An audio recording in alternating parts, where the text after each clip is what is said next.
Welcome everybody to my channel. My name is Molly if you're new here. I live in Central Ohio, and today on the menu for breakfast there's going to be two items. One is going to be a smoothie, and it's going to be paired with chocolate oatmeal. Chocolate overnight or microwave oatmeal, either way you want to do it. I just wanted to take a moment to just thank you for being here. In case you are new, I take recipes and try to maintain the flavor, but try to lighten them up a little bit so they have maybe less calories, less fat, less salt, or all the above. Trying always on the journey to try to get healthier, try to lose a little bit of weight. I apologize if you can hear background noise, it's very windy today. I also wanted to mention that all of my recipes are actually listed on all of my videos in the section about, right underneath the video, under the description. So feel free to print it, copy and paste, email it to yourself, whatever would help you if you actually try to recreate one of these recipes. I always list them there so you can be more precise. And if I see that something needs to be changed, I modify, tweak the ingredients a little bit from the video after I've tasted the food. Certainly I update the recipe on that section under the video. So, first recipe of the day. Let's go ahead and now this could be overnight oats, where you just simply throw it into a container and forget about it and then just get it out of the fridge. I'm going to actually microwave it. For the chocolate oatmeal, because I am pairing this with a drink, it doesn't have to be it's not the only thing that you're having for breakfast. So I am just going to do 1/4 cup of oats. So then it's a 1-to-2 ratio. So then that means I'm going to put unsweetened almond milk. That's only 30 calories. I'm going to go ahead and put 1/2 cup of that. And as far as the chocolate goes, I am using 70% organic semi-sweet. And I'm just going to put 1 tablespoon. Now, you could also use Lily's, that's made from stevia or monk fruit, I forget which one. That would also be nice. So at this point you could just put a lid and put this in the refrigerator, but I'm going to go ahead and microwave it. About 1 minute, stir it and see if that's good enough. Okay, so this went for a total of 1 minute, and you want to just do it like 20 seconds at a time because chocolate does have a tendency to burn.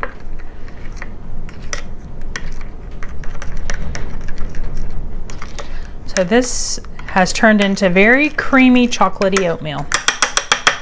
So the oatmeal's done. I'll just put that in the fridge, or you could eat it now if you're making breakfast right now.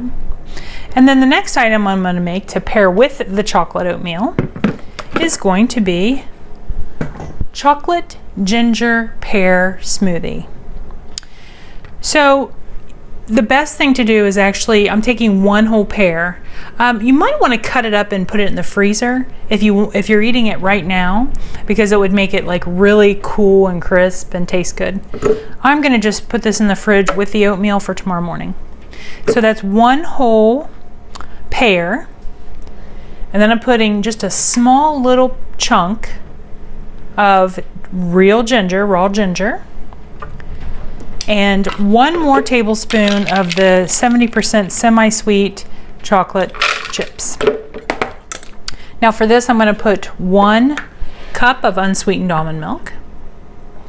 So the combination of pear, chocolate, and ginger it's just a really classic, elegant profile.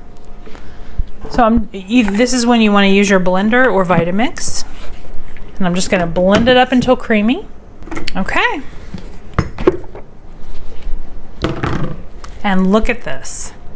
Here we have chocolate pear ginger smoothie.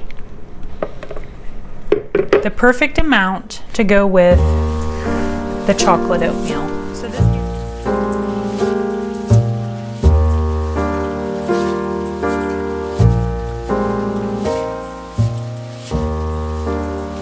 Lunch today is another crock pot recipe, but if you don't have a crock pot or if you don't like using one, you could just get a big pot like you would cook spaghetti in, and you could cook this, bring it to a boil, and then just let it simmer for like 40 minutes or so. I just find that crock pot, we're all so busy with our lives that I just find crock pot recipes are so convenient. Please comment below if you'd like to see more crock pot recipes, or if you'd like to just see stovetop, more soups. This is Turkish red lentil soup. It's kind of a classic, but I try to slide in as many vegetables as I can. So normally it just has onion and then the lentils, but I'm adding some seasonal squash, onion, and some potato. So the first thing I'm going to put in is, these look orange, but they're called red lentils. I'm putting a good 4 cups of them in. We love these recipes, especially this time of year. Anything with lentils, they plump up and they really become a filling meal. So that's why I'm making so much. You could cut this recipe in half if you'd like. We just happen to love lentils.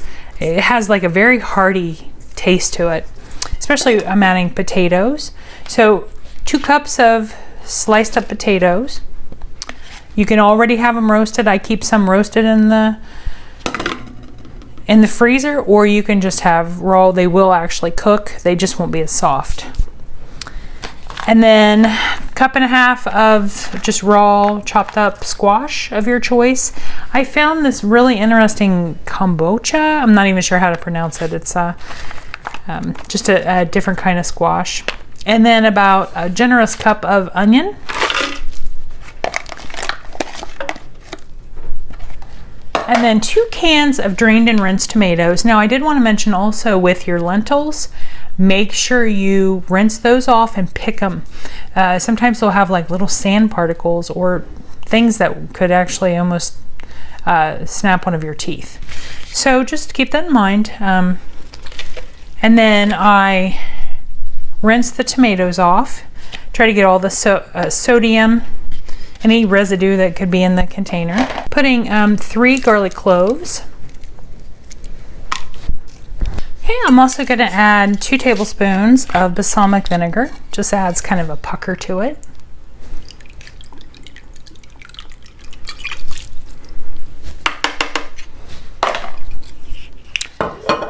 And for the broth, now because these lentils require a lot of liquid, I recommend 6 cups of just vegetable, either low sodium. I had 2 different kinds left, and that's okay. One is unsalted vegetable stock, 3 cups. You could also use chicken or beef. I just wanted it to have a little more of a neutral taste, because I don't know what I might serve this with, a chicken or sausage or something. And then the other one I have, so again you could use the same, I just happen to have these 2. This one is low sodium vegetable broth. So to me, comment below if you want to explain what the difference is. I find that they're both kind of interchangeable, at least with what I cook. And it might look like a lot of broth, but what's going to happen is those lentils are going to plump up and it's going to turn pretty thick. So even though this is a soup, it's going to be a pretty thick soup. So yeah, that's 2 containers, 6 cups of either broth or stock or a little bit of both. And I'm going to put this on high for about 3 to 4 hours.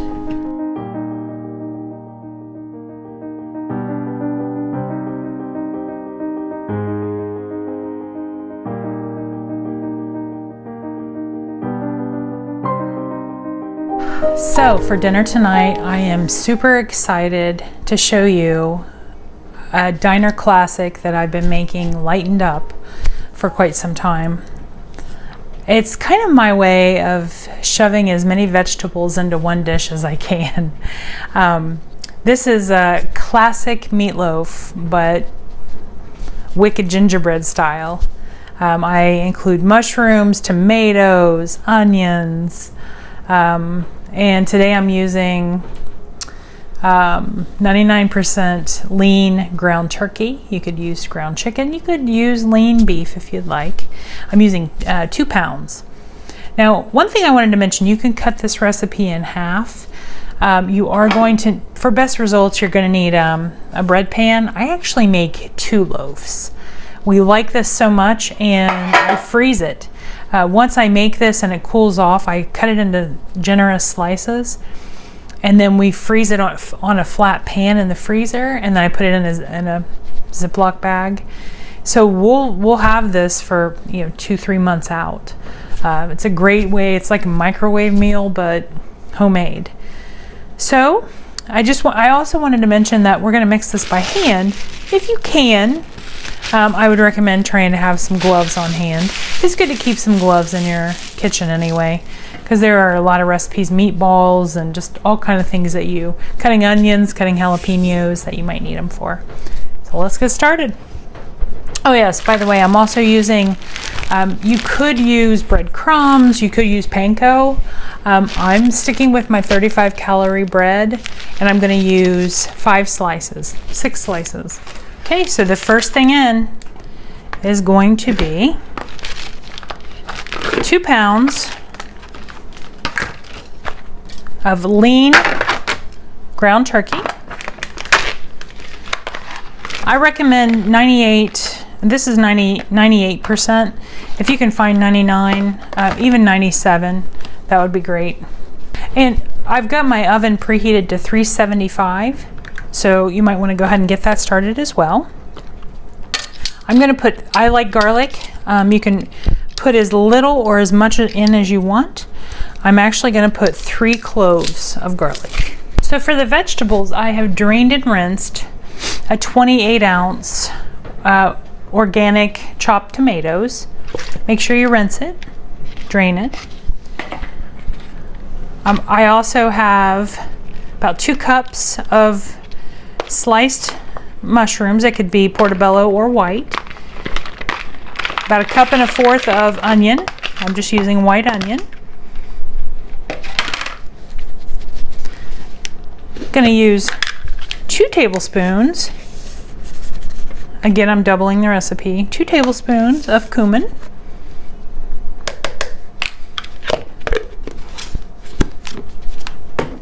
1/4 cup of Worcestershire. Putting 1/4 cup of just regular plain yellow mustard. 1/2 cup of egg whites.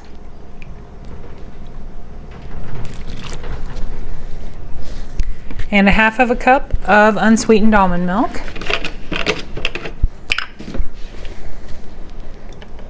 Okay, I'm also going to put a generous serving of coarse salt. Probably put a little salt on afterwards as well. Generously pepper. This usually makes me sneeze, so I'm trying not to. Now I am reserving ketchup for afterwards. We're going to put about 1/3 cup on each one. And I found the no sugar added ketchup. And I'm also going to put in 2 tablespoons of packed brown sugar. Okay, for the bread, that is going to be 35 calorie, and I'm putting 6 pieces in. 3, 4, 6. Okay, and all you're going to want to do is just kind of give it a tear. You wouldn't believe the amount of calories and fat that this saves. So, well, carbs even.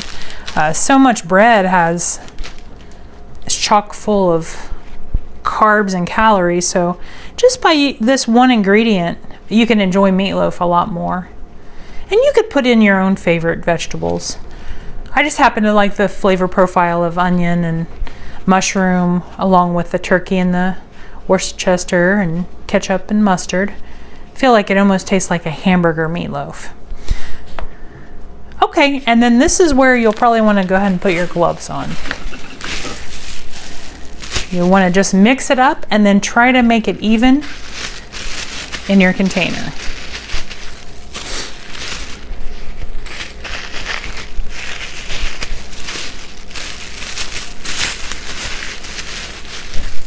Now don't overmix. All you really need to do is just get it all incorporated. And then I'm just going to try to make this as even as I can.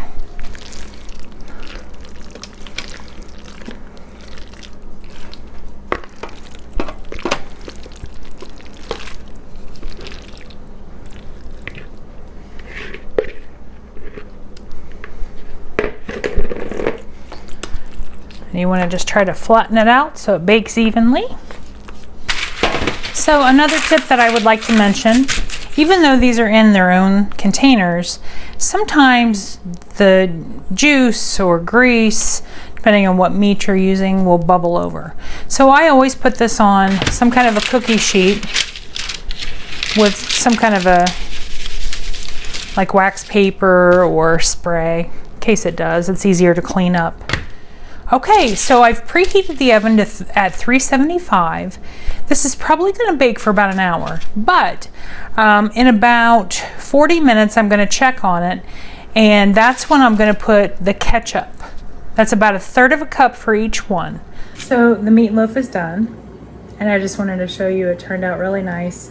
It turned out 8 portions for each one. Kind of small, but I think they're good enough for dinner. Here is what the meatloaf looked like in the pan. So you can see that there's 8 servings in each one, but you know, it's not like you're really thick.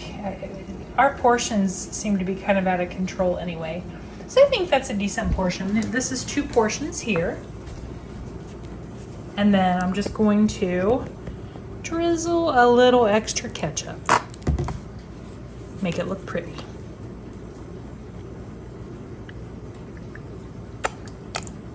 There you go. So I just wanted to thank you for watching my videos. I hope you're getting inspired, and please comment down below if there's anything that you'd like to see, different format of videos, if you'd like to see like a day in the life of again, if you'd like to see what I eat in a day or grocery haul. Just let me know what you'd like to see. I'm here for you. We're here for each other. So I just wanted to wish you a great week. Be safe, be happy, and keep on cooking. And I'll see you next week. Bye.